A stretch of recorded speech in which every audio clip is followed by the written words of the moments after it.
Шинэ лооныгийн мэд хүрхий Game Point podcast-ийн шинэ дугаар та бүхэнд хүрэхэд бэлэн болсон байна. Game Point podcast-тай 3 дахь сарын турш хамтайсан Mobicom-да баярлалаа. Та бүхэн Mobicom application дээрээс 10,000 төгрөг хүртэлх дата багц худалдаа авах юм бол Game Point буюу Game PT гэсэн промо кодыг ашиглаад 1-3 GB дата урамшуул болгон авах боломжтой урамшууллыг Mobicom корпорацийн хамтран бид урамшуул болгон явуулсан юм аа. Ингээд Game Point podcast-ийн шинэ дугаар эхлэхэд бэлэн боллоо. Game Point podcast-ийн шинэ дугаар эхэлж байна. Элиотасад Сан Францискогоос ял та бүхэнтэй хамт байна. Өнгөрсөн дугаар дээр бид хоёр ер нь сүүлийн 2 дугаар дээр бид хоёр NBA шинэ багтаа болох чинь шинэ багтаа болох шийдвэрийг удирдах зөвлөл батллаа гэд яг 7 хоногийн өмнө ярьсан сэдвээс NBA-гийн эргэн тойрны өрөөнд маш олон асуудал гарч ирж байна. Ер нь бид нэр шинэ багийг барих хэмжээнд хангалттай ур чадвар бий юу? Бид нар тийм хангалттай тайлант бий юу? Одоо байгаа энэ зарим багууд чинь нүд тайлтран байна штэ. Албаар хожигдох нь дэмдэж штэ гэдэг ингээд маш олон асуудлууд гарч ирлээ. Тэгээд энд олон асуудлууд яригдж байгаа нь яаж шинэ хоёр багийнхаа драфтыг хийзээ хийх юм. Тэгсэн чинь сүүлдээ бүр яг Лас Вегас, Сиэтл гэдэг хоёр хот нь бүр 100% биш. Өөр одоо юу гэдэг багууд хотуудаас илүү сайн санал ирэх юм бол тэрийг авч гэдэг юм ингээд мэдээллүүд маань араас нь шинжлэж байна. Гэтэ бид хоёрын энэ удаагийн онцолж харуулах гэж байгаа сэдв болохоор илүү өрсөлдөөнтэй нь холбогдох юм. Тэгэхээр NBA-гийн удирдах зүйл дээр нэг яригдсан асуудал шүү дээ. Яаж энэ албаар хожигдож байгаа асуудлыг цэгцлэх вэ? Энэ одоо бүр хэрэгс хэдэрлээ гэдэг асуудлыг NBA-гийн удирдах зүйл дээр яриад бүр ингээд санал төвшүүлээд гараад ирсэн шүү дээ. Тэгэхээр энэ юу талаар яриад байгаа вэ ер нь? Гэхдээ NBA драфтын эрхийн төлөө маш олон багууд одоо энэ жил ялангуяа маш олон багууд албаар хожигдож одоо танк хийнэ гэж бид нар ярьдаг. Танк хийж байгаа тохиолдол гараад тэгээд NBA-гийн өрсөлдөөн чинь эргээд муудаад тэр хэмжээгээрээ. Тэгээд өрсөлдөөн муудна гэдэг чинь NBA-гийн product одоо тоглолтууд нь өрсөлдөөнгөө болно. Өрсөлдөөнгөө болно гэдэг чинь телевизээр гарч байгаа тэр бүтээгдэхүүн чинь маш муу бүтээгдэхүүн болж үзэгчдийн тоог алдна гэсэн тийм эрсдэлтэй байдал хүрээд байгаа байхгүй. Тэгээд ер нь NBA-гийн драфтыг яаж сонгодог асуудлаа ер нь бол шийдэх ёстой юм байна. Шийдъя гэдэг NBA-гийн өрсөлдөөний одоо нөгөө холбоог хороо гэдэг лөө. Тэнцэнээс одоо багийн эзлүүдэд ер нь бол драфт хийдэг процессаас олё, дүрмээс олё. Тэгээд ийм 3 боломж байна гэсэн шинэ 3 боломжийг одоо танилцуулсан байгаа түрүүний 7 хоногт. Тэгэд драфт цоо шинээр явагдах чинь гингүүд чинь бид нар ер нь драфт гэдэг юмыг за ингээд багууд дараалалаар ингээд одоо нэгэн тодорхой болсон дараалалаар ингээд сонгодгийг мэддэг. Гэхдээ драфтын суглаа гэж юу нь яг яаж явагддаг юусоо мэддэггүй шүү дээ. Энэний цаана хуйлдаан гардаг, хуйлдааны маш олон зүйлүүд чинь Victor Wembanyama Spurs-д очсныг Dallas Mavericks юу очсныг Cooper Flag-ыг ингээд зүгээр дэндүү хүн болгоныг баг хүсчихсэн таамаглаж исэн юм ингээд биелээ явуудахаар энэний цаана хуйлдаан байдаг, энэ бэ нэг зориудаар тааруулдаг гэдэг онол маш их яригддаг. Тэгвэл манай Монголд ч биш юу Америкт ч гэсэн маш их яригддаг сэдв шүү дээ. Дэлгөөх. Гэхдээ яг тийм. Тэгэхээр хоёлаа ингээд драфт ер нь яаж өрнөдөг бэ? Ер нь яаж одоо энэ драфтын цуглааг явуулдаг юм бэ? Энийг ер нь чухал ихтэх боломжтой юм уу, боломжгүй юм уу гэдгийг ер нь бол харъя. Ер нь тэр талаар ярилцаа. Тэгээд манай сонсогч нар өөрсдийнхөө дүгнэлтээ өөрсдөө хийнэс. Ер нь л ийм дүрмтэй явагддаг шүү гэдгийг бид тэр одоо үзүүлээ л да. Тэгээд драфт хэрхэн явагддаг? Нийтдээ драфтад хэн оролцох вэ гэхээр мэдээж 14 баг оролцсон. 14 баг одоо плей-оффд орч чадаагүй 14 баг оролцдог. Одоо East-ийн 7 баг, West-ийн 7 баг. Тэгээд драфт яг сонгодог тэр суглаанд хэн оролцдог вэ гэхээр сонгогдсон хэвлэлийн төлөөлөгчд оролцдог. Яг одоо бүх одоо хэвлэлийн дуртай хэвлэлийн хэвлэлийнхаа орж чадахгүй нь шүү дээ. NBA зөвхөн сонгодог. Тэгээд NBA-гийн төлөөлөгч гэдэг нь NBA-гийн офисаас төлөөлөгч очдог. Тэгээд 14 багийн тус бүрэн одоо драфт одоо суглаанд орцож байгаа 14 багийн юунууд нь оролцдог байна. Төлөөлөгч оролцдог байна. Тийм төлөөлөд тэнд суудаг байна. Тэгээд Ernst & Young гэдэг одоо тусдаа компани энэ үйл явдлыг бүгдийг нь удирдах явуулдаг. NBA өөрсдөө оролцдоггүй. Зөвхөн хянах маягаар л ер нь оролцдог юм бэ. Тэгээд энэ зүйлийг ер нь бол бид нар ингээд нөгөө зургатаар NBA lottery биш draft гэж тэгэнгүүт ингээд нөгөө Adam Silver биш нөгөө хин чи орлогч юм блэ. Өөрчлөө нэрээ сандгаа. Ийм багнууд ингээд тэ ийм багууд сонгогдлоо гэж самбар өргөөл тэгэл дуусчдаг шүү дээ. Тэр чинь айгу хурдан одоо нэг 20 билүү 30 минут л юм болдог. Яг суглаа явдаг процесс бол маш удаан юм байна. Тэрийг бол юугаар телевизээр үзүүлэх юмш боломж байхгүй. Тэгэхээр суглааны тохирлыг одоо бүх одоо болсон одоо үр дүнгэл бид нар зургатаар үздэгээс яг суглааны процессыг бид нар харж чаддгүй юм байна. Яагаад гэхээр тэр бас учиртай. Яагаад харуулдаггүй гэхээр маш учиртай байгаа. За түрүүний дээр Ernst Young гэдэг ямар учиртай компани гэдгийг энэ оронд зогсгон хэлж. Ernst Young гэдэг бол дэлхийд алдартай аудитын компани. Энэ аудитын компани бол ер нь хуурамч хулгайлуур хийн гэж бол байхгүй яагаад гэх юм бол энэ аудитын компани нэр төр нь өөрөө баталгаа тэгээд дэлхийн бүх одоо том компаниуд аж ахуй нэгжүүд энэ компаниар аудитаа хэлгээд энэ компаниар зөрчилтэй байна гэж үзэх юм бол тэгэл энэ баг шүүхтэр эцсийн шийдвэр нөгөө нотлох баримт болдог ч юм уу ийм нэр хүндтэй юм дэлхийн компани байхгүй манай Монголд ч гэсэн үйл ажиллагаа болдог. Тэгэхээр энд Ernst Young оролцож байгаа бол ямар нэгэн байдлаар тэнд хулгайлуур жоохон ч гэсэн хуурамч юм байхгүй гэдэгт бол би бол хувьдаа итгэж байна. Яг гэх юм бол энэ компани талаар маш сайн мэдэх учраас. Тий NBA ч гэсэн яагаад ер нь энэ компаниг сонгож одоо хөндлөнгийн компаниар хийлгүүлж байгаа юм гэхээр энэ чинь 30 багийн маш олон баячууд байх штэ. Багийн эзэдчихжээ. Энэ олон хөрөнгөтэй хүмүүс чинь яг ингээд хулигтын юу гэдэг яг ингээд энэ төр гэх юм бол энэ олон хөрөнгийг одоо яаж хөдөлгөж олно штэ. Яаж нөлөөлж олно тэр хөрөнгөөр те. Тэгэхээр NBA энд оролцохгүй тусдаа team компани оролцуулна гэдэг нь бол аль болох бусад 30 багтаа бүгдэнд нь одоо юу гэдэг шударгаар оролцуулж байгаа нэг хэлбэр юм л да.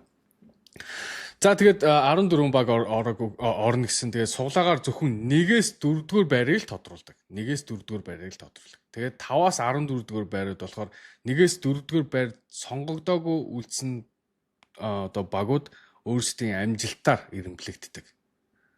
Одоо жишээ нь энэ жил Wizards 1-ээс 4-т сонгогдохгүй бол автоматар 5 гээл. Тэгээд тэр Wizards-аас хойшоо ингэж явах нь шүү дээ. Тэгээд суглаа яаж явагддаг вэ гэхээр нийт 14 цифрээр дугаарсан 14 тенсний бөмбөр суглааг тодруулдаг. Тэгээ нийтдээ 4 оронтой тоог гаргадаг. Одоо энэ зурган дээр харагдаж байна л да. Одоо нэг энэ машин дотроос нийтдээ 4 оронтой тоог гаргаж ирдэг шүү дээ. Тэгээд тэр нь нэг тохиол болдог. Одоо бидний төсөөллөөр болохоор энэ нэг юунаас гаргаж ирж байгаа нэг багийн логотой те тэр гарч ирэл толцоо за энэ юм байна гэж гаргадсан болоо гэж бид нар боддог байсан шүү дээ. Тэгтгүү нийтдээ 14 цифрнээс 4 одоо тохирол гаргаад нийтдээ 4 одоо комбинашн гэхэр ч одоо юу гэх юм.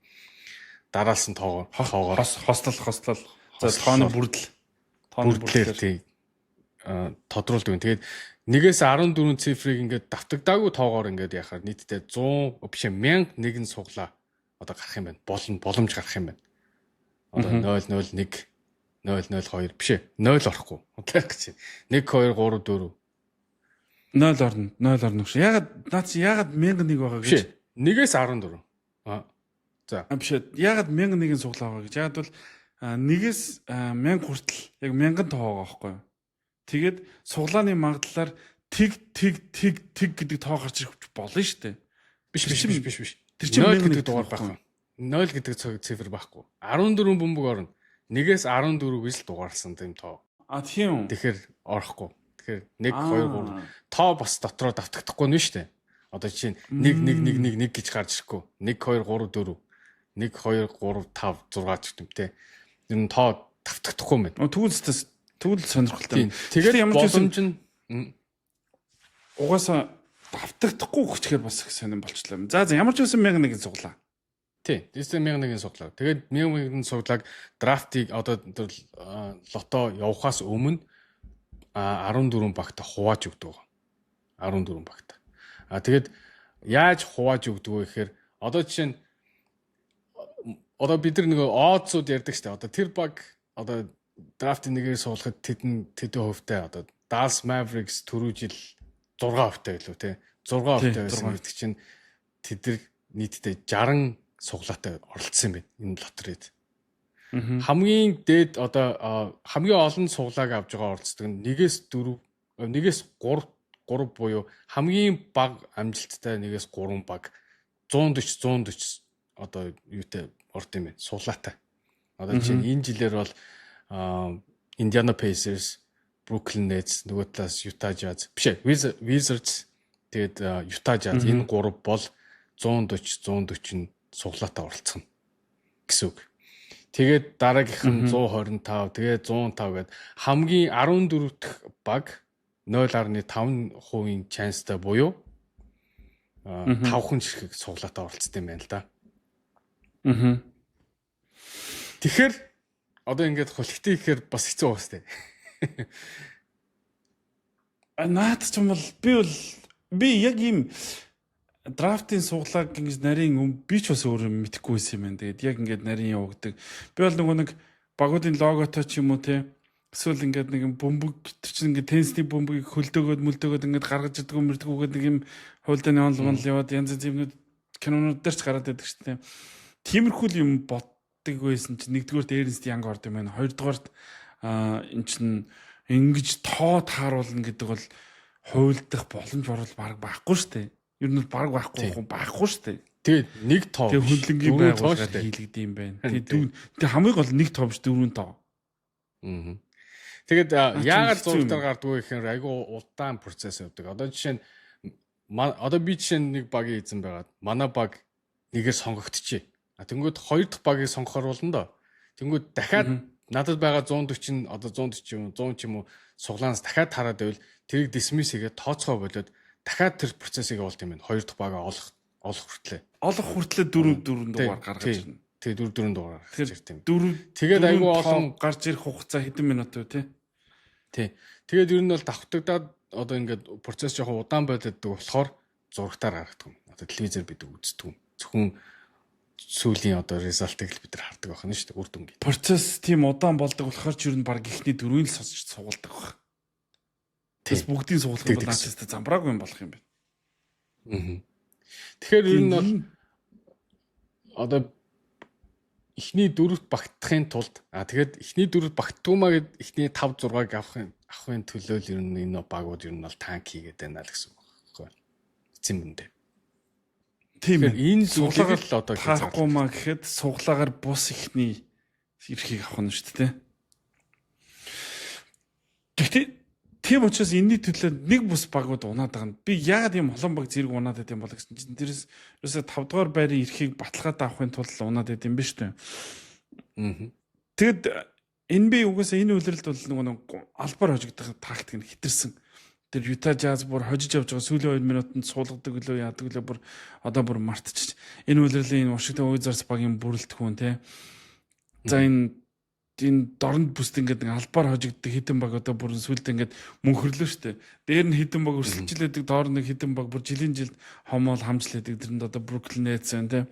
Тэгэд энэ зүйл хэрээс хитэрлээ гэд яриа гараад тэгэд энийг яаж засаж сайжруулах уу гэдгийг өрсөлдөөний хорооч нь бодож олох хэрэгтэй штэ. Тийм учраас тэд нар яаж өрсөлдөөнийг илүү сайн болгох вэ? Яаж ийм зурагтаар мяа тоглолт гаргахгүй байх вэ гэдэг бодож олохын тулд өрсөлдөөний хороо гэж хүмүүс ажиллаад цалин авч байгаа. Тэгээд энэ өрсөлдөөний хорооноос өнгөрсөн тэр удирдах зөвлөлийн хурал дээр нэг 3 санал гаргаж тавьсан байсан тийм үү? Тэр нь юу гэхээр драфтыг ингэж өөрчлөө. Ингэх юм бол энэ багууд албаар хожигдохоо болно гэдэг. Тэгээд энэ 3 санал дээр эхний санал нь ямар байсан бэ гэхээр 18 багийг драфтад оруулъя. 7-оос 15-д ирэмблэгдсэн багуудыг тэгш саналтайгаар буюу тэгш магадaltaгаар шууд эхний 10 багийг 8% боломжтойгоор тэгээ нэг ясандаа ерөөсөө play-in-ээс доошо байгаа 5 баг хоёр конференсын тэгээд play-in-д орсон 4 баг. Тэгээ нийтдээ 18 баг болж байгаа. Тэгээд эхний 10 одоо play-in-д багтаагүй 18%, нэг нь 8%. Тэгээд үлдсэн 8 нь 20%-ийг хувааж авах. Тийм. 20% гэж бүр баг 2.5 болчихно тийм. Бүр маш бага хувьтайгаар юм жигд хувьтайгаар. Тэгэхээр эн чинь юу гэхээр албаар хожигдох шаардлагагүйгээр бүгд жиг хувьтайгаар орох гэдэг шүү дээ. Гэхдээ дээр доор нэг жоохон ялгаатай. Хоёр дахь хувилбар нь болохоор 22 багийн хооронд сүүлийн 2 жилийн амжилтыг нь харгалзаж агаад суглаа явуулах.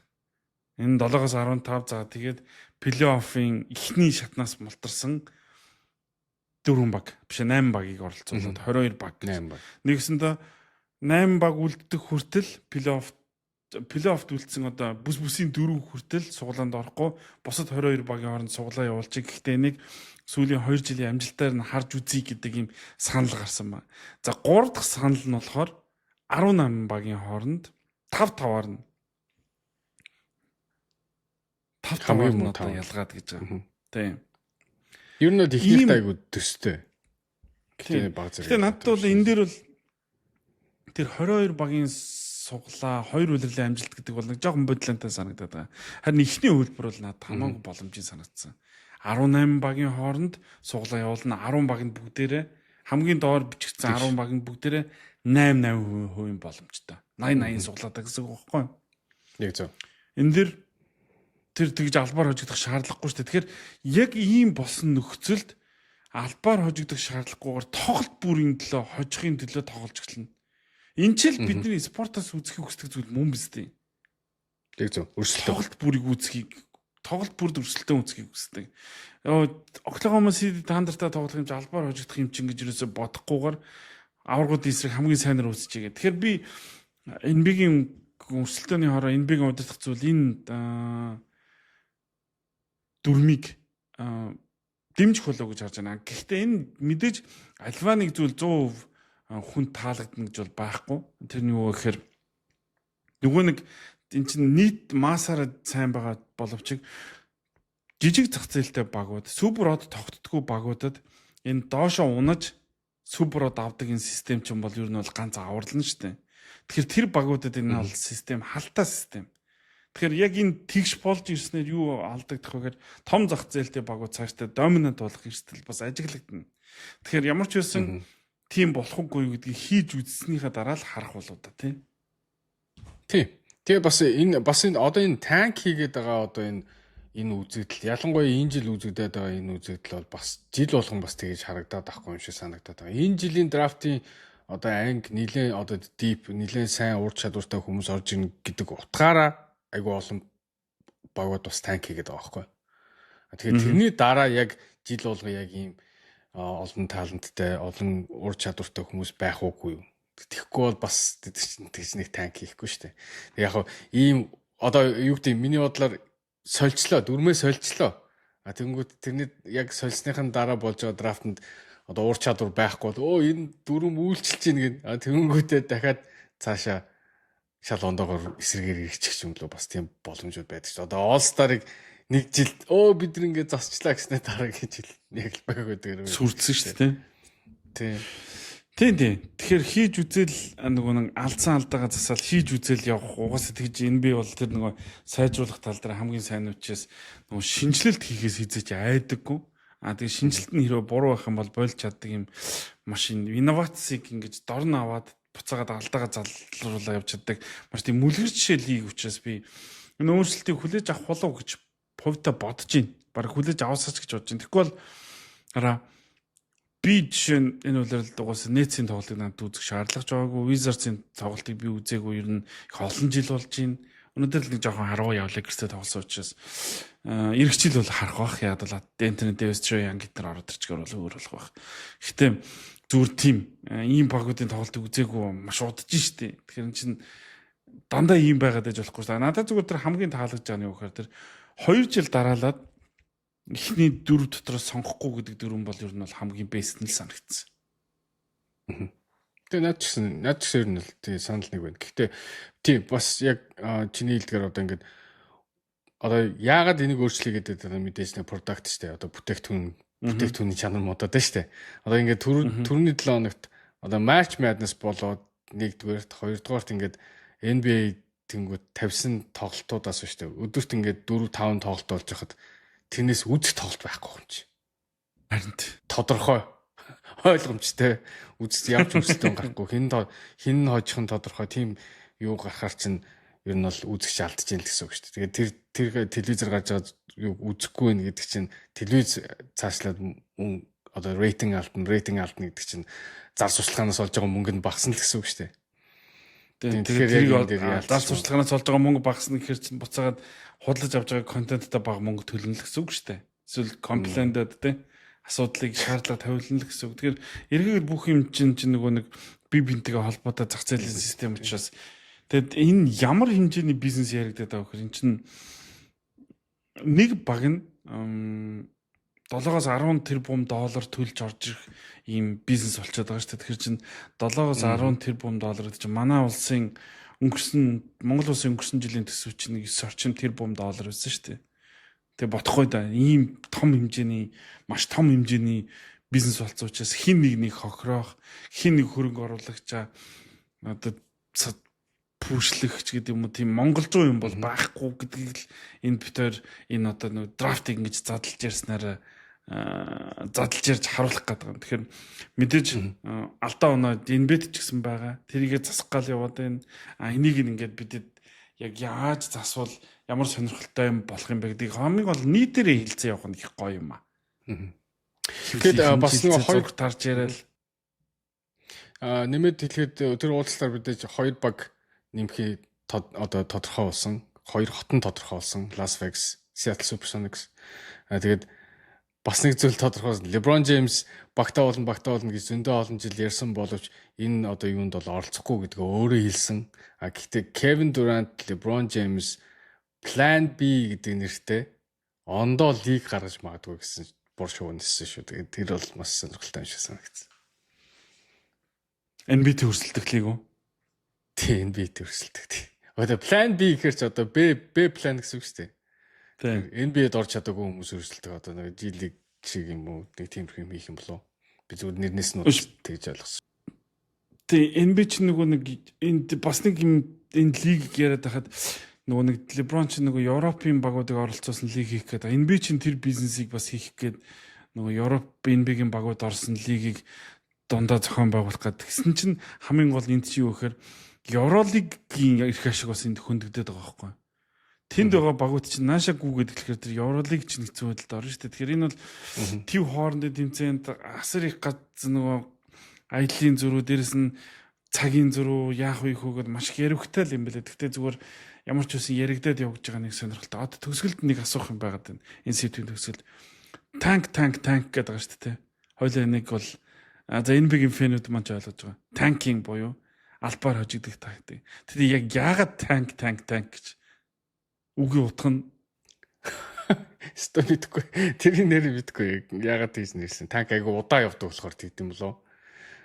Танк мэдгүй. Танкийг хэлээд байгаа шүү дээ. Танкийг хэлээд. Тий. Зөв ямар ч мэдгүй. Би тэрийг харж үзмээр юм. Харж үзмээр юм. Харин тий. Game Point podcast үргэлжилж байна.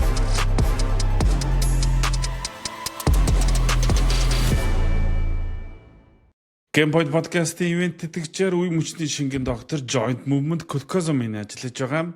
Үе мөчний өвчтөй хэвтрийн дэглэмтэй спортын гэмтэл авсан эмчлүүлж байгаа гэд хэн бүхэн зориулсан энэ бүтээгдэхүүнийг та бүхэн Монголд албан ёсноор оруулж исэн гэдгийг дуулгахад таатай байна. Тэгэхээр үе мөчөнд ялангуяа өвдөгн зөөртэй хүн болгоны бүтээгдэхүүнийг бид хоёрын зүгээс санал болгож байна шүү.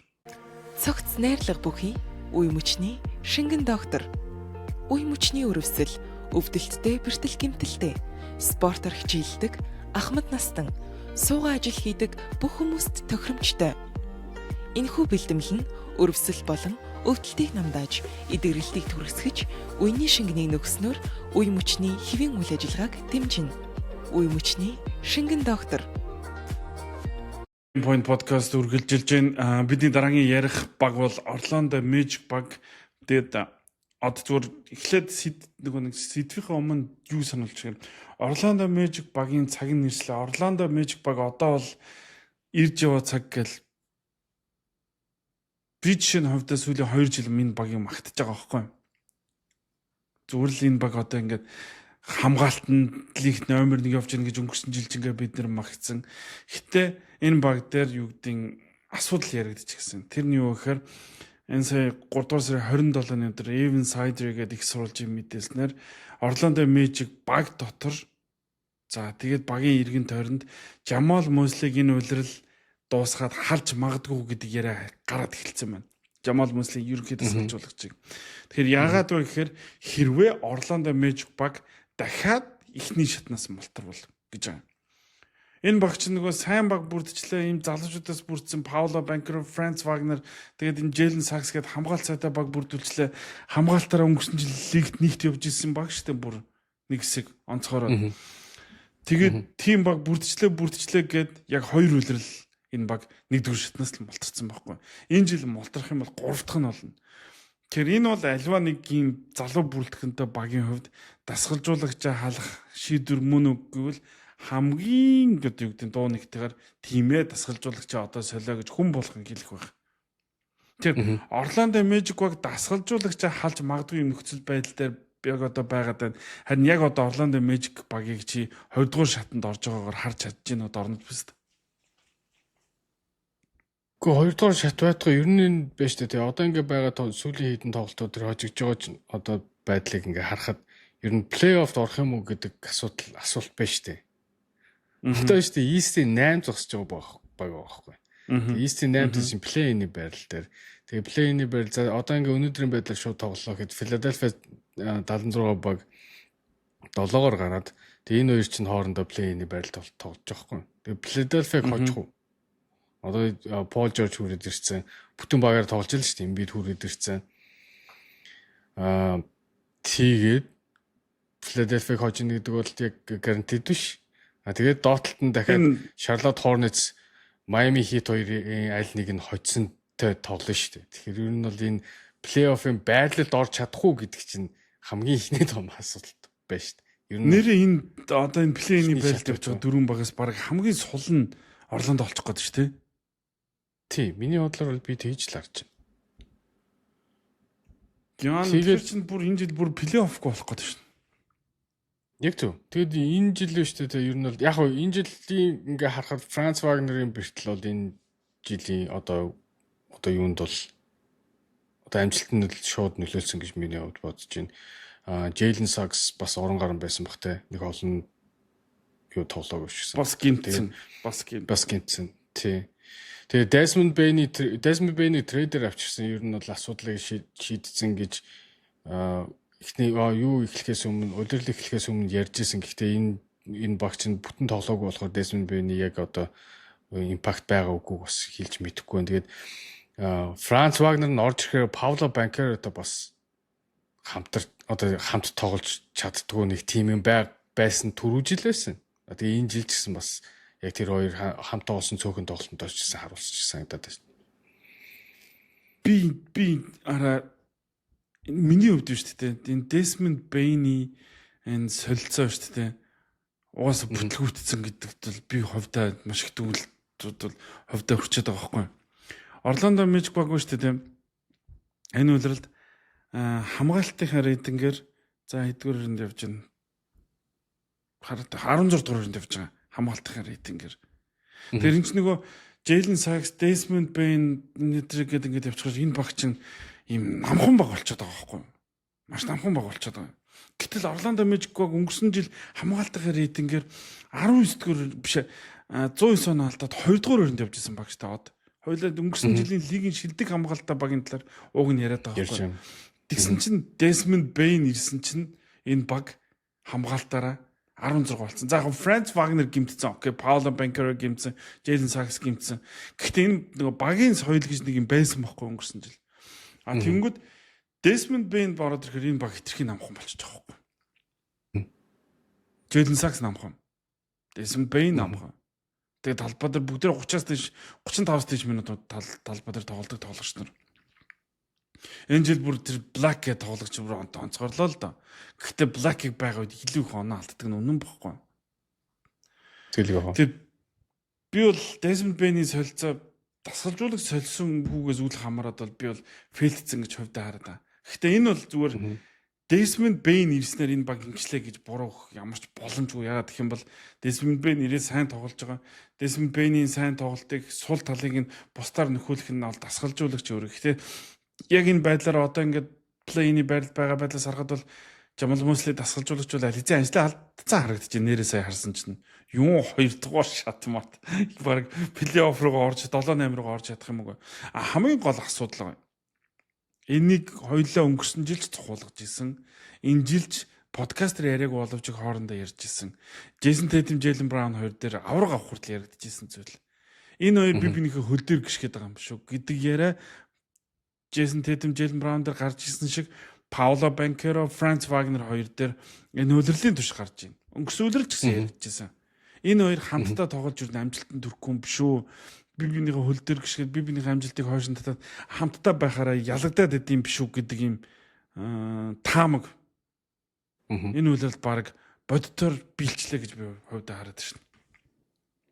Тийм. Бас яг энэ хоёрын тэгж бас тоглоод байгаа нь яг энэ хоёрын буруу гэж бас шууд хэлэхэд бас хэцүү юм. Яг ингээд энэ багийн одоо ингээд одоо байгуулсан ростер чинь бас одоо бусад нэг зарим нэг багуудыг яг ингээд алтаатай одоо балансгүй ростер байгаа байхгүй одоо Rockets шиг юм Minnesota Timberwolves шиг юу байхгүй point guard байхгүй. Jalen Suggs Desmond Bane хоёр чи яг тоглолт найруулдаг яг point guard гэх юм бол хэцүү шттэ. Энэ ч хоёулаа шүүрэн гардууд. Тэгээд Франц Вагнер, Пауло Банкеро ч хоёулаа форвард. Тэгээд нэг центртэй гарна. Тэгээ ингээ харахад энэ чинь яг ингээд довтлогоо нь яг ингээд тийм одоо юу зохион байгуулалттай одоо сайн системтэй баг бас болоогүй байгаа. Харин тэгэхээр яг шууд энэ хоёр дээр бас шууд ингээд юу гэх нь хэцүү юм. Нэгт чи ингээд сая чиний надад өгүүлбэр ч юм шүү дээ. Desmond Bane энэ багт хэрэггүйс юм аа тэгээ бүр баталж байгаа байхгүй. Desmond Bane биш харин илүү плеймейкер төвчний тоглож хэрэгтэй байсан юм байна. Тэгээ баг чи сая ингээд дүгэлтэр хэлчихсэн. Гэхдээ нөгөө талаар нэг статистик би олж харсан. Энийг олж харснаа маш их баярлаад байгаа. Юу гэхээр миний таамгийг бол дандаа баталж өгсөн байхгүй. Тэгээ энэ үлрэлийн статистик би тэр подкаст эхлэхийнхээ өмнө дэлхийн одоо химэл оюун ухааны супер нээлт ChatGPT-ээр хэдхэн секундын дотор хэлсэн үгснэгтийг харуулъя.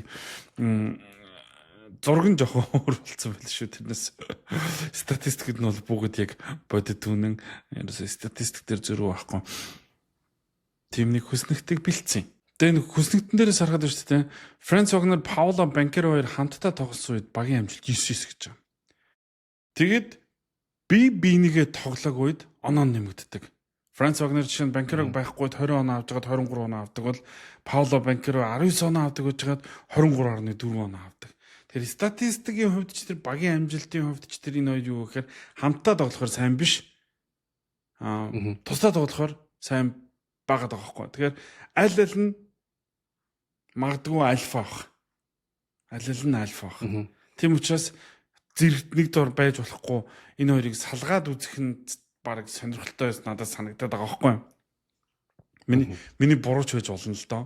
Гэхдээ зүгээр салгаж үзмээр санагдаад байгаа. Угаасаа Джейлен Браун, Джейсон Тэйтем хоёрыг авраг авах хүртэл нь ер нь салгачих гаддаг байсан шүү дээ хэвлэмэнтэл. Энэ хоёроо би бинтэйгээ хамт би бинийхээ хөл дээр гიშгдэг хоёулаа SF-ийн байрал тоглодог хэвээр зэрэгч тоглоо амжилтанд хүрэхгүй гэнэ.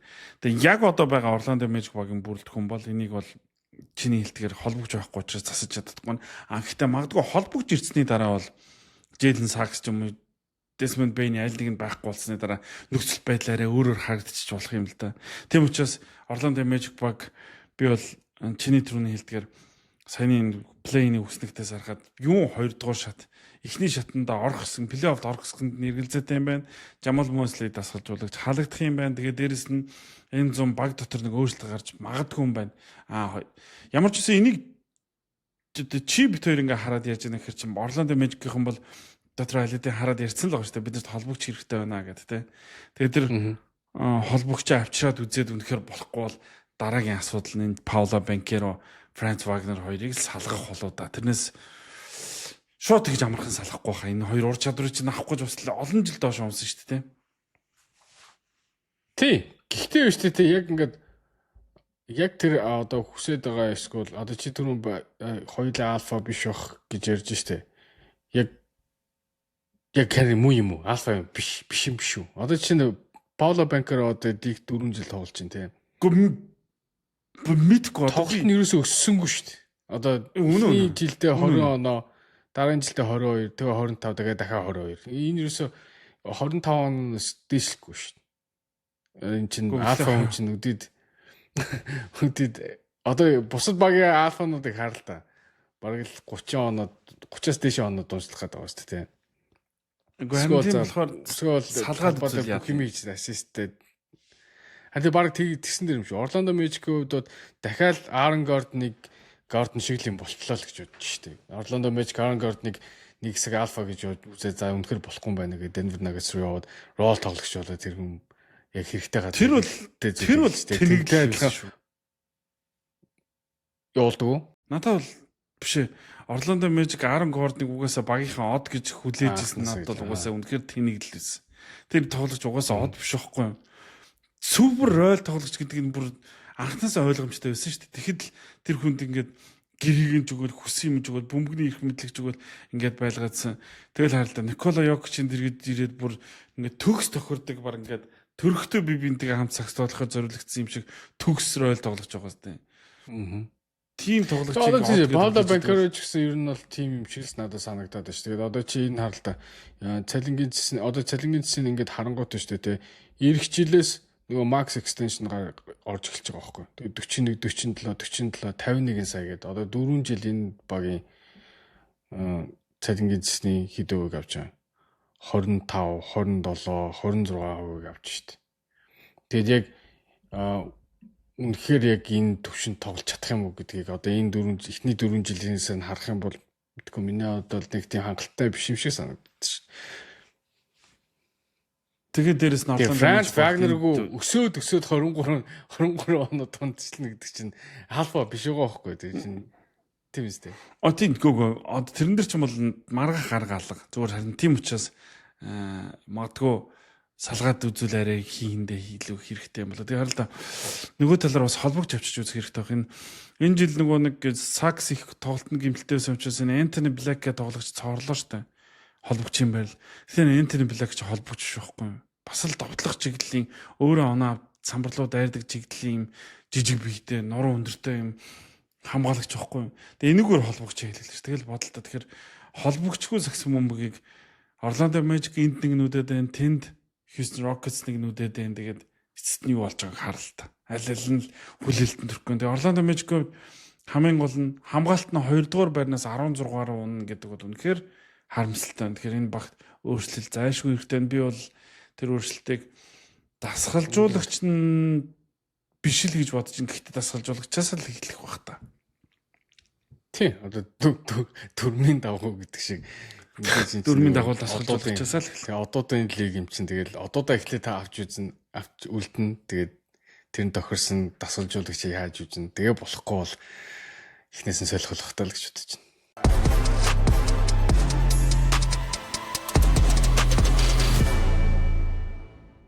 Game Point podcast-ийн ерөнхий ивент teacher Social Pay ажиллаж байна. Та Social Pay-д найзаа ураад найз чи урилгыг чинь хүлээн авах юм бол хоёр урамшуул хоёулаа хүртэх боломжтой. Мөн дээрэс нь Social Pay-г ашигласнаар Google Pay, Apple Pay-г та гар утсандаа суулгаад гар утсаараа бүх төрлийн төлбөр тооцоогоо хийх боломжтой болж байгаа нь хамгийн чухал юм. Хэрэглээд нь хамгийн чухал юм. Тийм учраас Social Pay-г хэрэглээрэй гэж зөвлөх байна. Game Point podcast-та хамт байгаад баярлалаа. Social Pay-ээр хамтдаа урамшуулал авах найзаа урын аянд таныг урьж байна. Social Pay-ийн хэрэглэгч та шинээр найзаа урих бүртээ 5,000 төгрөгийн мөнгөн урамшуулал аваарай. Харин таны урилгаар аппликейшнд амжилттай бүртгүүлсэн найз чинь Social Pay дээрх Virtual Mastercard, Google Pay эсвэл Apple Pay холбоотой 10,000 төгрөгийн урамшуулал авч дэлхийн хаач хамгийн хэлбэрээр төлбөр тооцоогоо хийж олон төрлийн урамшуулал хөтөлбөрт хамрагдах боломжтой. Social Pay-ээр найзаа урьж, найзтайч гэсэн бэлэг бариарай. Од хоёлоо өмнөх дугаар дээр Майкл Жорданыг гүйцсэн Кевин Дурантийн талаар сөрөг зүйл яриад явах гээд үлдээсэн штэ.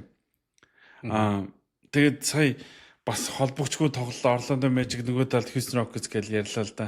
Houston Rockets баг өнгөрсөн жил өрнөд бүсийн 2-оор плей-оффт гарсан баг байхгүй юм.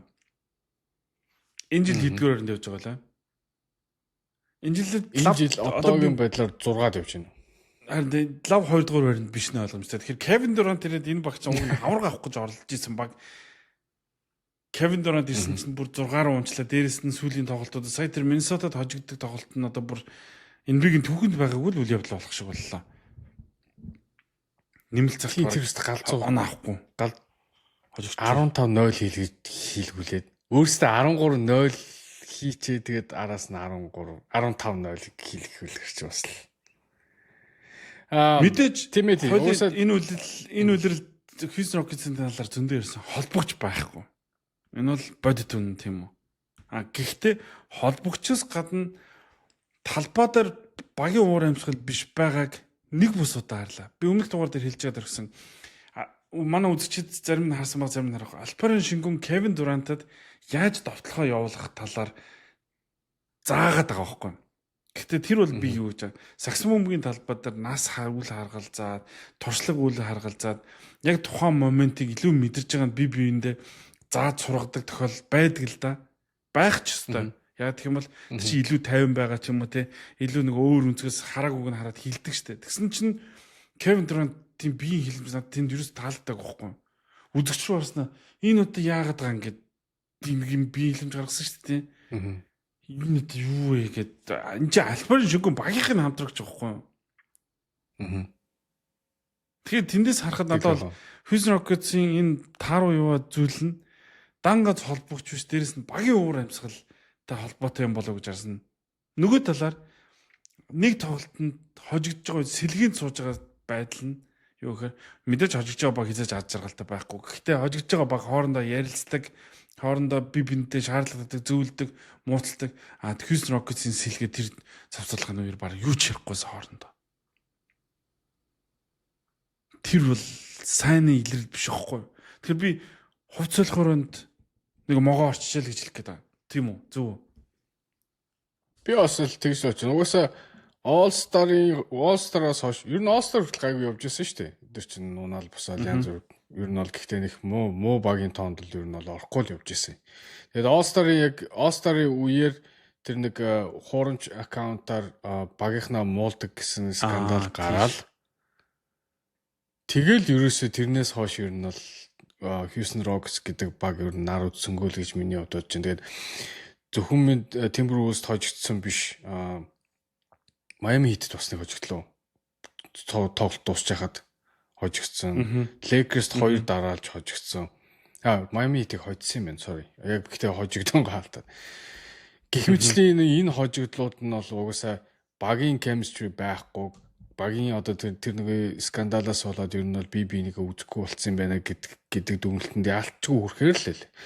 Тэр сүүлд Timberwolves-ээр тоглосон тоглолтын дээр шингэн ингээд бүр ингээд блок хийгээд нүрээрээ газар унаад ингээд цус урсаад ингээд алхаж явах чинь хинч очихгүй л шүү дээ. Шингэн дээр ер нь бол нэгээ татаж босгоод ер нь бол chemistry сайтай багууд чинь ер нь тэгдэг шүү дээ. Ялангуяа тэр багийнх нь бас тэг нэг юм уу хоёр листтэй ер нь шингэн чинь. Тэр баг номер 1 шүү дээ. Алфа тий шингэн дээр утсан шүү дээ. Тэгээ туслуулаад байж чинь юу ч тоохгүй нэг гэдэг чинь бол баг бол асуудалтай байгаа гэж шинжлэх. Би нэг зүйлийг гайхаад байна. Дасгалжуулагч Име Удоко уул нь бол нэлээд хатуу дасгалжуулагчдын нэг штэ ер нь бол нэлээд баддагч байрын ч юм уу те. Тэгээ энэ багт одоо энэ багийн одоо уур амьсгалыг энэ багийн одоо локер румыг барьж чадахгүй хэмжээнд очсон байх та гэж бас гайх чинь. Тэгээ тэр яалчгүй Кевин Дурант хитрхи тийм том байна уу? Одоо Име Удокод базагдахааргүй тийм том байна уу? Гэж бас юм болгон дээр Кобигийн жишээг авдаг уучлаарай. Гэтэ одоо Кобиг дэмжиж дагаж явдаг учраас бүх жишээнүүдийг мэддэг учраас хаанах юм бэлээ нэг дасгалжуулагч Lakers-ийн туслах дасгалжуулагчээр ирээд тэгээд Кобитэй анхны бэлтгэл дээр нэг шахмагтай анх бэлтгэл дээр уулзах гэсэн чинь Коби бэлтгэлдээ нисдэг тэргээр ирдэг гэдгүй юу? Тэгээд нисдэг тэргээр ирж байгаа хүнд би юу ярих юм бэ гэж тэр дасгалжуулагч ингээд тухайн тэр сэтгэл хөдлөлөө хуваалцсан. Тэрэн шиг Удоко сайн дасгалжуулагчтай. Гэхдээ Майкл Жорданыг гүцээд төрүүлж байгаа хүн юу ярих юм бэ? Оноогоор. Тэр Кевин Дурант бол үнэхээр супер бүх цаг энэ алдрын тагмын гишүүн мөн юм уу? Лигийн MVP мөн юм уу? финалын MVP мөн үү? 2 удаагийн авраг мөн үү? Бүх цаг үеийн топ шилдэг баг 2 дахь оноо авахч болох байх. Энд хүн тэ одоо KD ч зангаа засаа гэж ярих энэ 40 хүн ч баг 40 төглөө шүү дээ. Хиний араас явж шүү дээ. LeBron-ы араас. Тэгээд чи бодоо ийм том жилд 50-60 саяын цалинтай ийм том одуудыг Чина зангаа зас гэж хэлэх тасгалжуулагч одоо лигт байх уу? Тэгээд нэг зүйл батлагдсан шүү дээ. KD-гийн явж байгаа газар болгон багийн үр амьсгал муутдаг гэдэг. Brooklyn Nets дээр муутсан. Phoenix дээр муутсан. Houston Rockets дээр муутсан. Warriors дээр ч муутаас алсан.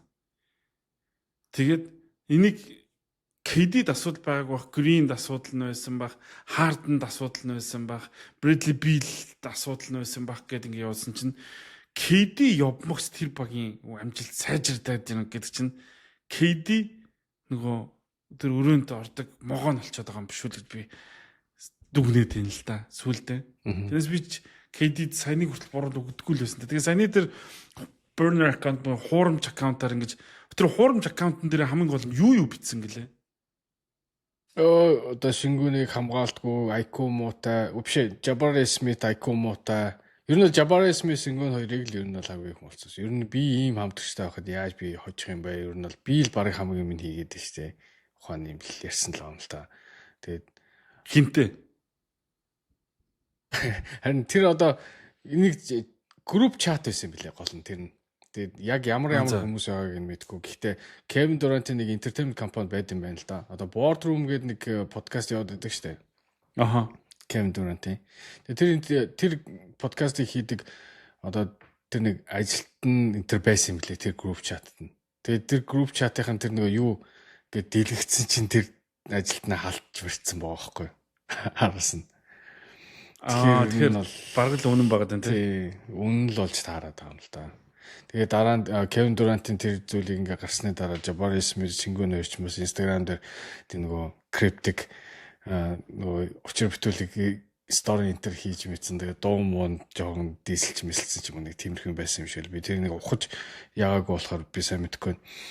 Гэхдээ ямар ч байсан Kevin Durant-ийн одоо тэр burner аккаунтын нь юу бол үнэн л болж таарсан. Ер нь бол хэвлэлийнх нь их айхтар дагаагүй ч гэсэн ницаагаагүй. Ер нь бол ийм бол байхгүй байна гэсэн ницаалт ер нь гараагүй. Өөрөөс нь ч гараагүй хэвлэлийнх нь ч тэгж гараагүй. Тэгэхээр энэ бол яалтчгүй л үнэн л юм шиг.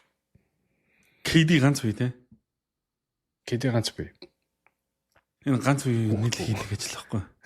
Энэ нэг гэр бүлдээ зарцуулах цаг гэж зүйл байхгүй болохоор ийм хуурамч аккаунт нэгэд ийм энэ burner аккаунт тэг хуурамч аккаунтын асуудал чинь энэ анхных нь биш шүү дээ. Өмнө бас нэг ийм зүйл болж байсан шүү дээ. Тийм билүү? Westbrook-ийг ч лөө муулаад яагаад гэдэг чинь. За. Тийм тэгснээ тэр зүйл чинь бүр ингэж өндрөө авч яснаа. Саяхан хинтээ ч үлээ бас подкаст нөрхтэй. Би одоо ч гэсэн тийм хуурамч аккаунт байгаа гэж хэлсэн байхгүй. Тэгээ тэрнийхэн дараа ийм юм болчих жоох байхгүй. Тэгэхээр манер бол яалтчгүй тэгэл. Юу нэг яг би зүгээр нэг тийм сайн хамтрагч, сайн багийн юу байж чаддгүй юм биш үү гэсэн дүгнэлт нь би ч гэсэн хурцлээ байна л да. Одоо ингээд хийсэн амжилтыг одоо замлын ингээд харангууд. Тэгэд энэ баг ч биш дээ. Түрүү жил West-ийн 2-оор гарцсан. Ер нь бол энэ багт оноо авдаг хүн байсан л бол байх юм бол ер нь л асуудалгүй юм байна гэж явж байсан багийг одоо ингээд буцаагаад плей-ины байрлал баг плей-оффт чүүтэй хайтал байна шүү дээ. Бараг плей-ин руу унгааж ийн гэдэг чинь бараг Jalen Green-тэйгээ дахиад нэг жил үзчихвэл бараг гайгүй байсан биш үү гэж би бодох шүү. Гүг л дээ. Jalen Green бол та үзээд дахиад ч ялахгүй тодорхой байсан баггүй. Гэхдээ яд жил ийм нөхцөлд хүрэхгүй ч байсан юм бэл. Гэхдээ мэдхгүй л дээ хинч. Харин тийм. Хувцал гурандаа авчирч үзэг нөгөө нэг тухайн Kevin Durant-ыг Steve Kerr-тэй ч муудаад, Draymond Green-тэй ч муудаад явдаг гэдэг нэг бурууг нь Draymond Green өгөөд үлддэг шүү дээ. Бала хэлэхгүй юм хэлээд явуулчлаа гэн. Тэгээ одоо бодоход угаасаа болохгүй болол Draymond Green шууд хэлцдгээрэл хэлсэн байгаа байхгүй. Чи зайлж үзээ ер нь хинт хэрэгтэй бид нар чамтай чамгүй авраг авсан шүү дээ гэд. Тэгээд ингэ бодоход Kevin Durant-ийн Hall of Fame алдрын тагмын гишүүн, сагсан бөмбөгийн алдрын тагмын гишүүн, NBA-гийн алдрын тагмын гишүүн болно гэдэгт бол хэн ч марахгүй. Гэхдээ шүү дээ. үргэлж яригдана. Хэрвээ гэдэг асуудал. Хэрвээ Кевин Дурант Golden State Warriors багт ирэх бол авраг авахгүй байсан юм шүү. Танд одоо жишээ нь хэрвээ Warriors-д очиагүй бол OKC-д үлдэнэ үстэй тий. Тэнгүүд OKC-д үлдэнгүүд OKC Westbrook-ийн хоёрыг хэр удаан хэрвээ Kevin Durant үлдсэн бол Westbrook явах л байсан шүү дээ. Тий. Тэг Westbrook явна гэдэг чинь одоогийн энэ бүх шилжилт хөдөлгөөн Paul George очихгүй, Paul George-ийн трейдэнд Shai Gilgeous-Alexander-ыг авахгүй гэл ингээл амар орон chain reaction болно шүү дээ. Тэнгүүд Kevin Durant-ээр хэн очих байсан, хэн очиж одоо туслах хэрэгтэй байсан гэдэг чинь бас харахад бол хэцүү л юм. Гэтэ яг хуу Sam Presti, San GM юм чинь яг Westbrook-ийн оронд хин нэг авчираад Kevin Durant-ыг авраг болох хэмжээний баг бүрдүүлж магадгүй ч юм шиг. Гэтэ Kevin Durant яг одоо энэ байдлаараа яг юу тийм яг одоо шууд Kevin Durant одоо очсон баг болгонд авраг болгоцсон гэж хэтэл хэцүү шттэ. Warriors ямар домонд баг л тэ. Яг тэрийг ингээ харах юм бол OKC-д үлдсэн ч гэсэн тэрийг авраг болох байсан үгүй гэдэг нь бас илж мэдэхгүй л юм. Тэгээ ингээ харахаар Kevin Durant ч одоо ямар ч юм дэ одоо хэвчтэй тэл. Одоо хэвчтэй уул нь бол энэ сизон ихэд штэ. Урт хугацааны гэрээ би хиймээр байна гэж ихэлсэн штэ. Extension хиймээр байна гэж ихэлсэн. Гэтэ тэр extension аваагүй шиг санагдаад. Тэгээд still нөгөө юунаас өгсөн, Phoenix-ийн өгсөн гэрээ байгаад байх. Тэгээд одоо ингээ харангуут штэ тий. Одоо энэ жил дуусаад 2 жилийн гэрээ үлдэж байгаа юм. 43 46 сая. Тэ шийдсэн юм шиг. Тэ штэ тий. За дараа жил ингээд 25 оны 10 сард extension хийцэн баггүй 2 жилийн гэрээ. 2 жилийн гэрээ хийсэн юм байна тий. Тэрэн дээр нөгөө нэг хөнгөлт үзүүлсэн гэдэг шүү дээ. Тийм байна. Тэгэхээр чин бас нэг ахтар бүр ингээд хаяа явчих гэж бас бодохгүй юм. Гэхдээ штэ тий. 27 онд 27-оос 28 онд хэрвээ Supersonics гэд буцаад гарах юм бол тэндээ очиж зодог тайлаа тэгээд дуусгахгүй юм шүү. Кино шиг юм шүү. Тэгээ ямар ч үс энд бол авраг авах тухай ярихдахгүй нэ тий. За одоо мэдгүй. Одоо би бол хэлж мэдгүй л. Гэхдээ одоо биш ээ. За ингээд Rockets ингээд бүтдгүү маа гэхэд бусад одоо 29 баг дотор яг Kevin Durant-ыг авчвал авраг болчихно. Аврагын хэмжээнд хүрчнэ гэсэн баг байна уу? Одоо Kevin Durant-ээр өдөрдүүлээд Kevin Durant угаасаа 2 3 болохгүй юм биш үү? LeBron шиг ойлгохгүй юм биш үү? LeBron бол арай IQ өндөртэй ойлгочоод ингээд нөгөө хоёроор тоглуулад өөрөө ингээд 3 тоглоод явж байгаа байхгүй. Kevin Durant ер нь их бодол байхгүй юм шиг шүү дээ. Сэнгүүнтэй ингээд алцаад байна гэхэр чинь. Тийм л юм. Тэгэл ялгаа гарч л байна. LeBron яагаад энэ олон жил ингэж явж байгаа вэ? Ялгаа нь гарч л байна. LeBron яагаад энэ олон жил доктортой явж байгаа вэ? Kevin Durant яагаад энэ олон жил токсик явж байгаа вэ гэдэг ялгаа гарч л байна гэж би өвдө хэлэх гээд байна. Тийм. Тэгээд яг хөө энэ жил одоо тэгээд одоо эдгээр ингээд эхний одоо раундаас одоо дахиад тусагдаад тэгээд 6-аар юм уу 5-аар гарах нь шүү дээ. Тэгээд дуусвал хин дээр буруу хөө. Багийн эзэн бол шууд Kevin Durant дээр гэж өгөхгүй л publicly. Одоо хөдөрлөг юм л дөө. Юу гэж халчдیں۔ Им одоо сайн дасгалж болчих шүү дээ. Би юу юм бол эзэн байсан бол дахиад нэг жил холбогчгүй үзэх гэж байсан гэж багийн ерөнхий менежер л халах бах та бэ. Холбогч авахгүй чинь яагаад энэ тэр угаасаа мордохын хазгаа болцсон гэдэг нөгөө Dorian Finney-Smith-ийг аваад буруудсан шүү дээ. Тэгээд Dorian Finney-Smith-ийг явуулах гэж авсан юм болоо гэсэн чинь ингээд улирлжингаа хатгалаад аваад үлдсэн. Тэгээд холбогчгүй жиж ингээд нэг тоглохгүй нэг ингээд байралд авцсан нэг байлгаад байдаг. Би тэрийг бол ойлгоогүй. Тэгээд одоо би бол ерөнхий менежер л хална. Одоо ямар ч энэ жил Rocks 1 имийг сурлаа. Amen Thompson хийзээс point guard болохгүй юм байна. Эдгээр дахиад нэг point guard хэрэгтэй юм байна. Fred VanVleet-ийн ард дахиад нэг сайн point guard хэрэгтэй юм байна гэдэг л одоо маш том үнэтэй сургамжлал авч явах шиг шүү дээ.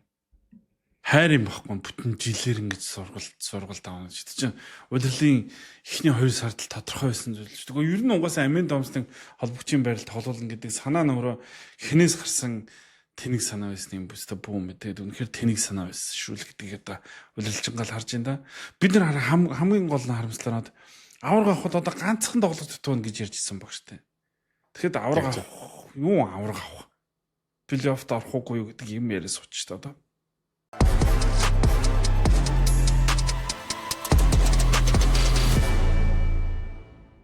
Gamepoint podcast-ийн энэ удаагийн дугаар өндөрлөгт төхөж байна. Тэгэхээр бид хоёрыг подкастаа бичгээс яг хэдхэн цагийн өмнө буюу өнөөдөр орон нутгийн цагаар Америкийн нэгдсэн улсад даваа гарагийн өдөр Chicago Bulls баг маш гинтийн шийдвэрийг гаргасан. Тэр нь юу гэхээр энэ оны 2 дугаар сар Detroit Pistons багаас солилцоогоор авсан Jaden Ivey гэдэг тоглогчийг багаасаа хасч байгаагаа мэдгдсэн.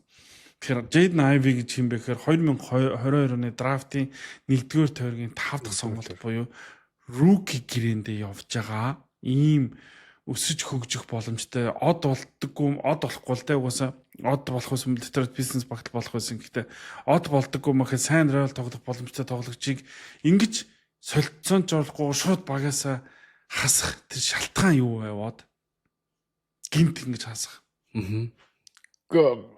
Chicago Bulls-ын тайлбарснаар ер нь лигийн тайлбарснаар бол одоо LGBTQ+ гэдэг одоо нэг community байгаа шүү дээ. Одоо нэг бэлгийн цонх community-г ер нь бол юу яасан эсэргүүцсэн одоо NBA ер нь ярьсан утга нь болохоор NBA ер нь бол энэ зүйлийг өөгшүүлдэг одоо тэг хүлээн зөвшөөрдөг техникгүй. Тэгээ өөрөө бол ер нь бол нэг ер нь шашинлаг хүн юм байна л да. Тэр нь шашинд бол энийг зөвшөөрдөг яг тэрнийг тим байх хэвээр зөвшөөрөхгүй байх хэвээр гэсэн зүйл юм ярьсан. Тэгээ тэр нь бол Chicago Bulls бол манай багийн одоо үйл ажиллагаанд бол ер нь тохирохгүй байна гэдэг одоо шалтгаанаар Jaden Ivey-г багаас хасчаа. Бас хүмүүс ингэж хийлцлээ л дээ. Ингээд Jaden Ivey ч өөрөө ингээд mental health-тэй одоо асуудалтай байгаа, өвчтэй байгаа. Тэрнээсээ болоод ийм юм ярьсан гэдэг. Би бол тэгж бодохгүй нь ер нь зүгээр одоо ингээд хүн ингээд бид нар ингээд хичнээн ингээд өөрсдөө ингээд чөлөөтэй илэрхийлж болдог нийгэмд амьдарч байгаа гэсэн би өөрийнхөө үзэл бодлыг чөлөөтэй илэрхийлж гин гэд бусад хүмүүсийг бас одоо юу гэдэг эрхэнд нь нөлөөж болохгүй одоо халдаж болохгүй байхгүй тий. Ямар нэг хэлээ. Тэгээд Jaden Ivey одоо жишээ нь зөвхөн Jaden Ivey биш. Одоо ингээ энэ лигийн тоглогч нар одоо олны танил одоо ингээ юу хүмүүс чинь хариуцлагатай байх хэрэгтэй байхгүй. Одоо энэ Jaden Ivey хичнээн хүн чинь Instagram-аар дагдтыг тий. Тэр хүмүүс тэгээд ийм хариуцлагагүй зүйл яриад ингээ 2-3 цаг зогсно гэдэг бол энэ хүнд байж болохгүй асуудал байхгүй. Тэгэхээр би бол Chicago Bulls-ийн хувьд бол зөв шийдвэр гаргасан гэж би бодож байна. Тэгээд анх Detroit-оос солигдоход нь би жоохон гайхчихсэн. Агсан шүү. Тий, юу яагаад ингэ сольж вэ? Тэгээд Detroit ч гэсэн ер нь бол ийм асуудалтай гэдгийг мэдчихсэн биш үү гэж би өнөөдөр бодлоо. Тэгэд нөхөр бол нэг өөрийнхөө Instagram-аар лайв хийгээд тэр үеэрээ л янз янзын зүйл ярьж хагаад яг энэ бэлгийн цөөнхийн ингэж энэ би ингэх ерөөс ямар ч шаардлагагүй гэлц. Тэгээд энэ дээр нэг соёлын ялгаа байгаа. Манад бол энэ бэлгийн цөөнх буюу ижил хүйстэн сонирхох, ижил хүйс тэгсэн харилцаа үүсгэх гэдэг асуудал манад бас манай Монголд нийгэмд маш их байдаг мөртлөө айгу хаалттай байдаг байхгүй. Тэр ингэж нийтээр хүлээн зөвшөөрдөггүй. Өнөөдөр хүртэл би нэг пост бичсэн чинь зөвл бодолтой залуу байна гэн. Гэхдээ зөв бодолтой байсан бол энэ тоглолтогч чинь сая долларын цалинтай ажиллаа алдахгүй байхгүй. Тэр нь юу гэхээр шууд энэ баг энэ тоглогчоос ирээдүйн сайн тоглож байхаас үл хамааран шууд татгалзаж штеп. Нэгэсэндээ манай багийн имижийг ингэж муухай харагдуулах хүн хэрэггүйгээ татгалж штеп. Энэ юу гэхээр хүний эрхийн асуудал гэдэг чинь Америкт ямар вүлээ те.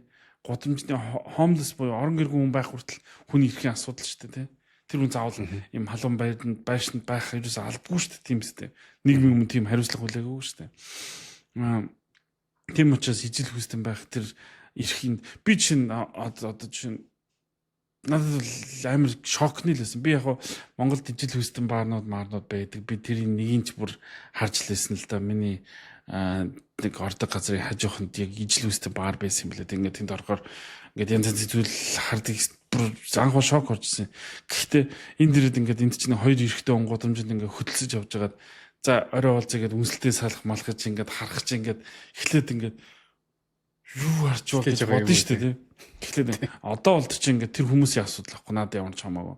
Яг ийм нийгэм ингээд нэг юм хүлэн зөвшөөрсөн ч гэдэг юм эсвэл хүний эрхийн асуудал гэдэг ингээд нээлттэй ил тод ярддаг юм нийгэмд бүхэл бүтэн паблик фигур буюу олонний нийтийн өмнө гардаг хүн байж ийм хэлж байгаа болохоор шууд Chicago Bulls баг тэр одоо юу гэдэг масаа алдахгүй гэдэг юм уу тэр хүмүүсийн эсэргүүцэлтэй тулгархгүйгээл шууд Jade Knive-ыг халж байгаа л шууд багасаа л хасж байгаа хэрэгтэй юм бол тийм тэгдэг ах уу тийм зөв тэгээд Jade Knive бол одоо л залуухан тоглогч байна тэгээд нэг айхтар бас тийм өндөр хүчээ авсангүй шүү дээ ер нь бол ингэхөө одоо жишээ нь үзэл бодлоо илэрхийлж нэгээ бусдын одоо эрхэнд халддаг бусдыг одоо үзий ядахад урайлдаг ч юм уу тиймэрхүү үйлдэлүүд гаргасан тоглогч нар байдаг шүү дээ. Одоо жишээ нь Kyrie Irving хэдэн жилийн өмнө Brooklyn Nets байхдаа антисемитизм гээл тэгж юу шүүдтэй еврей хүмүүстэй одоо еврей хүмүүсээ үзий яддаг тэр юу үзүүлсэн гээл нэг хэсэг баг лиг байх уугүй юу гэд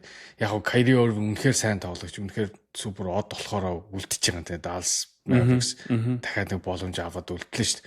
Одоо Jaden Ivey одоо хин боломж өгөх үү яг өөх одоо баг гарах уу гэдэг чинь бас асуудалтай байхгүй. Карьер шиг биш байхгүй. Тийм. Тэгэхээр энэ карьераа ингэж аална гэдэг бол үнэхээр өстой харамсалтай л байна. Тэгээ зарим нэг хүмүүсийг үнэхээр уцснаас хол баймаар яа. KD одоо энэ Jaden Ivey гэсэн хүмүүс уцснаас хол баймаар шүү дээ. Тийм нэг Kai Jones үлээ нэг Мансуур лайв хийсэргээд өөрийнхөө карьерийг балж байгаа нөхөрч одоо энэ саяны жил Clippers яваад байлуу. Сая Clippers яваад одоо хаана байгаа мэдэхгүй. Уцснаас хол баймаар хүмүүс их байна. Тэгээд энэ Kyrie-гийн кейс ч юм бол арай өөр нэг ерөөчүүд эсрэг баримтат киноны линкийг яатсан ч үлээ ретвит хийсэн ч үлээ нэг тиймэрхүү асуудал. Энд чинь болохоор өөрөө бүр лайв дээр хилцсэн байхгүй. Тэгээд үргэлжлүүлээд багаас хассан шийдвэрийг гаргасны дараа онгоцсон цугаад нисхээс өмнө бас лайв хийгээд Иесус Мисс гэс нэг Steph Curry Murray гэдэг бас янз янзын асуудал зөндөл юм янууд ярьсан байлаа. Тэгээд мэдээж амаргүй тусч байгаа юм чинь сая $100 ажилтаа байж байгаа хүн ингээд гинт шууд ажилгүйчдийг нэнд хамгийн гол энэ тоглогчийг одоо Америкт NBA-ийн баглаа би бол авахгүй л гэж бодож байна. Ингээл дими зүйл хэлж байгаад нэг насныхан мөрөдлийг л үгүй хийж байгаа байхгүй. Тэрдэргүй энэ нийгэмд байгаа асуудлыг тэгж ярьлаа гэдээ алга гарахгүй шүү дээ Jade Knive. Тэг яах вэ? Тэгээд одоо бид нар ч гэсэн одоо сурмаар л юм байна шүү дээ. Одоо энэ тэнд ингээл очиод. Яг тийм би энэ сэдвийг ингэж нэг юм илүү детальчлал яриад байгаа нь та хэрвээ одоо бэлгийн цөөхөл биш бол бусын асуудал яг танд ямар хамаатай болоод тэр хүмүүсийг хараач хичлээд идэм бэ. Тийм учраас хин нэгний ирэх нөгөө хүний хамрын үзүүрээр таслагдана гэдэг үгийг байнга санаж гараа. Тэгээд сошиал дээр бичиж байгаа зүйлсүүдээ ч гэсэн бодолж байгаараа юм одоогийнх шүү байдгүй шүү. Нийгэм илүү ирүүлж илүү байхын болоод ингээд олон жилийн дараа бичиж байгаа зүйлс чинь гарч ирээд аимшиг амар юмнууд бичиж байгаа зүйлс чинь гарч ирдгийн шүү. Тэгэхээр зөв бодолтой байгаарай л гэж та хэлий да. Одоо өөр ийм л одоо юу гэдэг одоо биднэрт одоо сургамж болсон кейс л биднэрт жоох ер нь бол зүгээр ингээд NBA-гийн сонирхчдын дунд сургамж болсон л кейс энэ болоо Jade Knive-ийн кейс болоод өнгөж энэ. Тэр Chicago Bulls-ог бол Jade Knive-гаар дутахгүй шүү дээ. Тийм үстэй. Дутахгүй шүү дээ. Тэгэл яах вэ? Тэтэл дэргөө сүрцэн баг л та. Тэгээд нэг багийнхны имиж ингэж муу харагдуулах тоглогчдод бол дутахгүй шүү дээ. Тийм учраас харамсалтай л байна. Энэ тоглогчид карьер ингээд дуусчих. За бид энэ удаагийн дугаар нэлээд юу гэдгийг сүлдээ бэлгийн цөөн хөрөөч орлоо. Драфтын тэр хөшгөний ард юу явагдгийг ч ярьлаа. Kevin Durant-ийн тэр нөгөө нууц аккаунт гэдэг ер нь дандаа нууц юмнууд ярьсан юм байна шүү. Тэгэхээр Game Point podcast-ыг та бүхэн Premier Sports 1 суугаар лав гарагт орой хүлээ авч үзэх боломжтой, мөн YouTube суугаар хүлээ авч үзэх боломжтой. Game Point podcast 3 дугаар сард хамтран ажилласан Mobcom Corporate-тай баярлалаа. За мөн Game Point podcast ерөнхий ивент тэтгэгчээр Social Pay, Google Pay, Apple Pay гуцандаа суулгаад Social Pay-гээр дамжуулан ашиглаарай. За мөн үе мөчний шингэн доктор Joint Movement Colcosum-ын ажиллаж байгаа Game Point podcast-ыг Гэлээ хотосод Сан Францискогоос ялалт ээлжидгийн дугаарыг бэлтгэн хүргэлээ. Хамт байсан баярлалаа.